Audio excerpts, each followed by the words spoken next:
programming. Now the last tutorial we looked at constructors.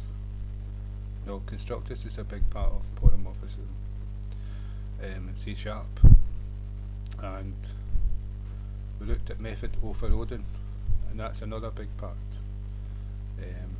But the main thing of polymorphism is inheritance, where you can reuse code, reusability. And so it means you write code once and you don't need to write it again. You can reuse it in different programs, different applications, etc. And that would be a base class. It's also known as a superclass. It's also known as a parent class. And what in C# it's base. We're going to use the keyword base, so the best to stick to base. And the one that the class that inherits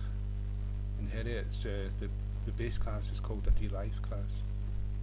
Now, it's also known as a child class and a subclass.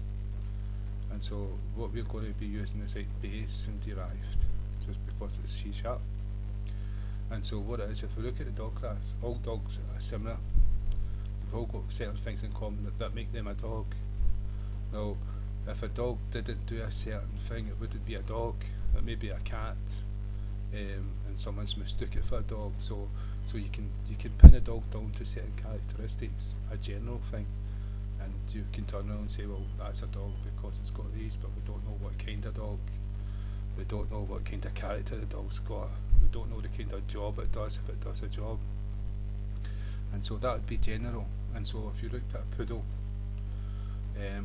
someone would have a poodle because it's cute, because it's a fashion icon, because it's friendly, it's not aggressive.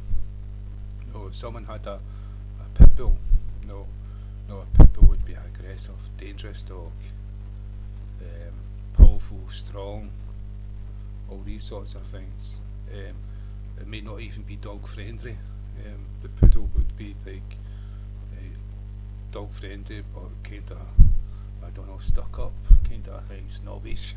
I don't know. But, like a pit bull wouldn't be took to the hairdressers to have a designer haircut. A poodle maybe. A pit bull wouldn't be took to the hairdressers to have like a hair dye, change its colour of hair. A poodle, that can happen. And so a pit bull casts its hairs. So if you've got a carpet, it could be covered in hairs, and you've got to do a lot more greening. A poodle, as far as I know, doesn't cast its hairs. So this is different. They're both dogs, but they're both different. And so what you would do is you would write a class called dog, and that would be your base class for dogs. It'd be like a blueprint. And it means that you wouldn't need to write down the things bark,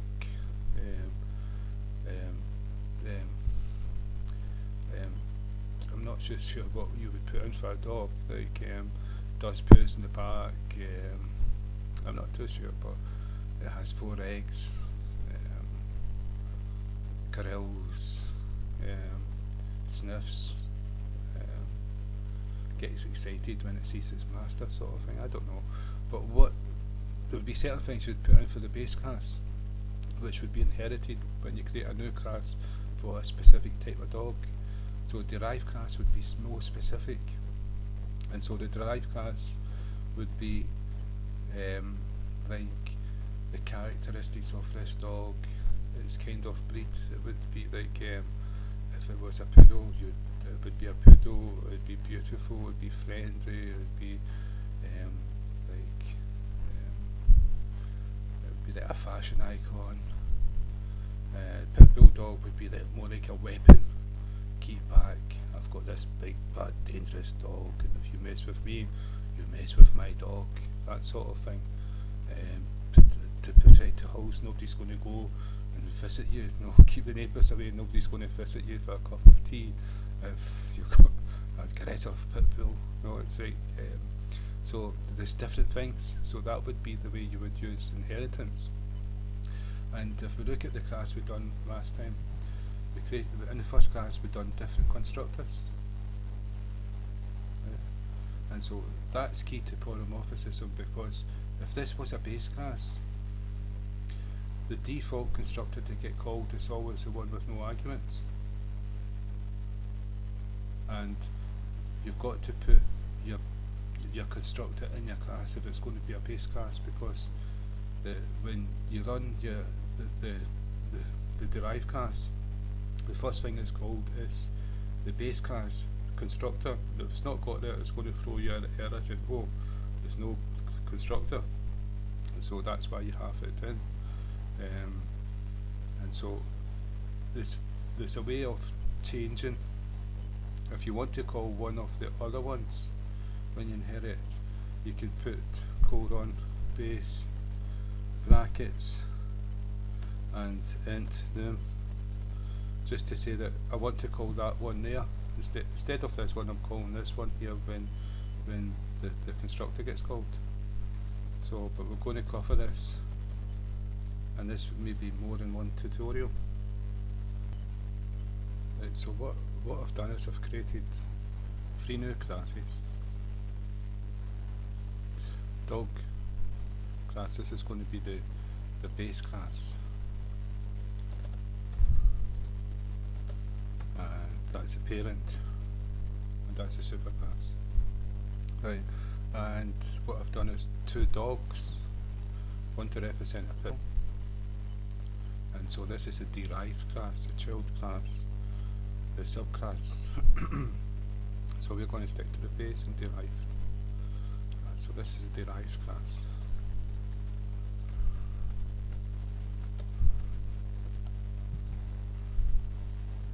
And then the Poodle is the same again, it's a derived class.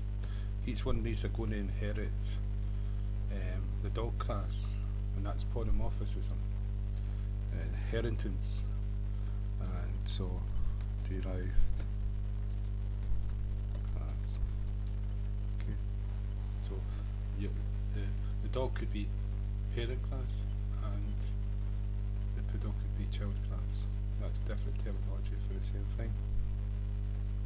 And let's see, so what we're going to do is we're going to create an instance of Poodle, and we're going to see that it doesn't access the parent class, the base class, because we're going to show you the code to do that. So I've deleted all that code. We've still got those classes we created, but I just took them off the screen. And so what we're going to do is create an instance of Poodle. So we know how to do that. Is Poodle is the word Poodle for the file, and then we do give it a name.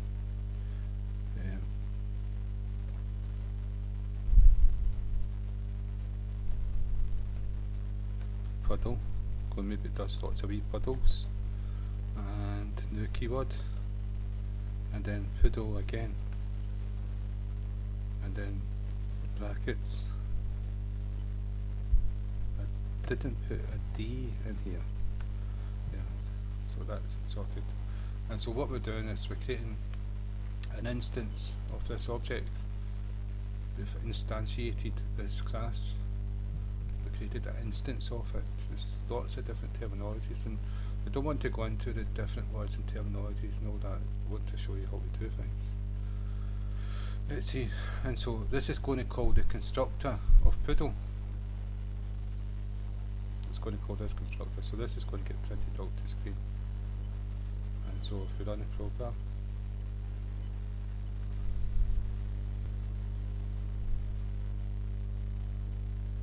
it's taking its time. There you go, cute wee Poodle derives class. Right, so, and what you'll notice is it didn't call the dog class. Now, to do that, what we do is when we declare the class here, we put a semicolon, and that's the key character for a derived class, for a base class. And so in its base,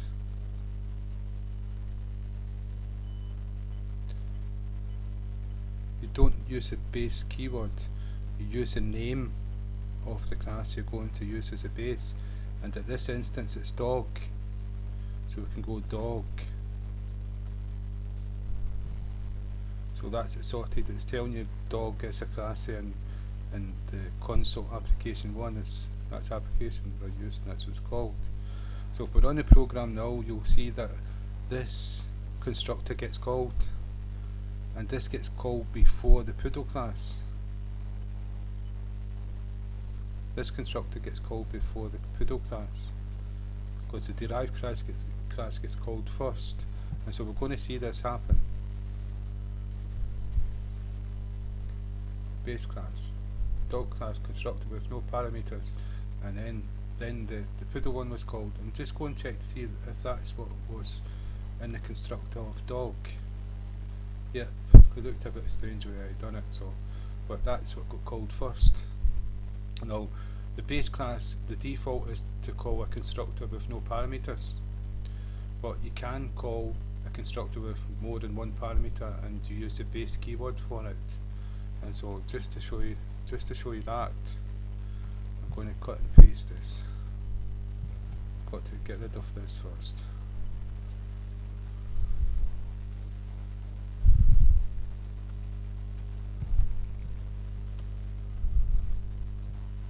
And I'm going to do an int num, just pass an integer to it, and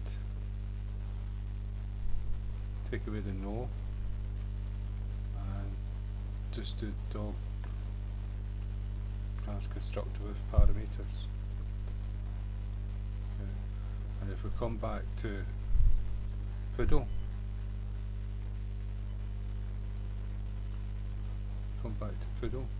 what's happened here? Open up poodle. If we come back to poodle's opened here, and what we can do, if we go to the constructor of the poodle, the full colon, and we type base keyword, and then we have brackets. Now these brackets is the same brackets as the constructor. That's for passing things into. And so if we give it a number, because we're looking just for one number, we can pass an integer to it, and if we run it, we'll find that it will, instead of the default one, this one here, it will actually call this one. And you can see dog class constructor with parameters. Dog's constructor with parameters is called instead of this one here. And to prove it again, what we can do is create another one. It could be a string as well, you've got to remember. And we'll put another int into it.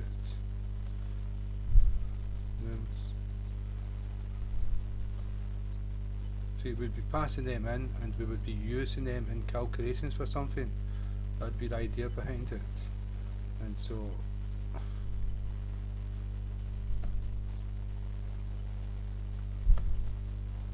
that's us got two parameters going in. So we'll go back to the poodle, and then we put a comma 66, and we'll find, if we go back to the dog and change the wording,